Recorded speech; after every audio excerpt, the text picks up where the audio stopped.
Hi, East Texas. Some pretty exciting times here at the CBS 19 Weather Center. We are starting this year's new weather pattern. We call it the long range cycle repeating pattern. And this year, we're getting off to the start with a couple of cold fronts coming through here between now and the end of the month. And this would suggest that we will see several of these fast-moving cold fronts as we head through the winter. This is sort of the overall pattern that I'm looking at. A big ridge of high pressure out to the west at times during the winter months, and then a deep low over the Great Lakes. And those deep lows would send us shots of colder air.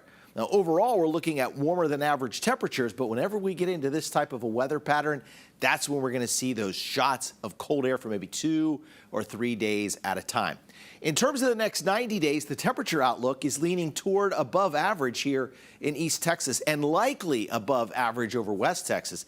And much of the country through December and January is leaning toward above average temperature. So that's what I'm talking about. The overall weather pattern influenced by La Nina could be warmer than average.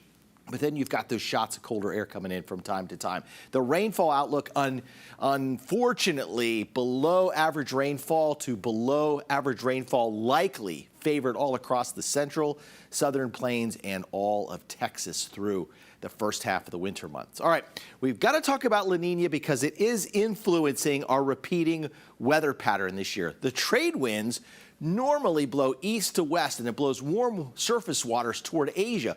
But occasionally they're blowing stronger, and it allows colder air then to start to upwell and build over the eastern Pacific. And that changes the whole dynamic of our weather pattern here in the United States. It brings cooler air with the Pacific jet into the northern plains and along the U.S.-Canadian border, and it typically spells dry and warm weather for us here in Texas. But occasionally, as I said, you can get these cold air outbreaks during La Nina events.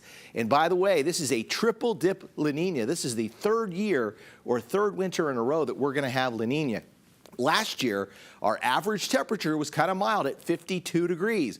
But you remember what happened in the winter of 2020 and 21. We had the big freeze, the winter storm, with temperatures averaging only 47 degrees. And of course, our record-setting 14 inches of rainfall or snowfall in East Texas. Then we go back to the previous La Nina in 2017 to 2018.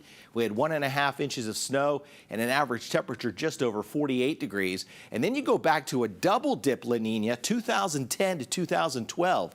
The 2011-2012 winter had an average temperature of 51.2 degrees and no snow. But the year prior to that, it was colder with 5 inches of snow. So I guess what I'm saying here is that as this weather pattern begins to unfold, make sure you're watching the CBS 19 weather team.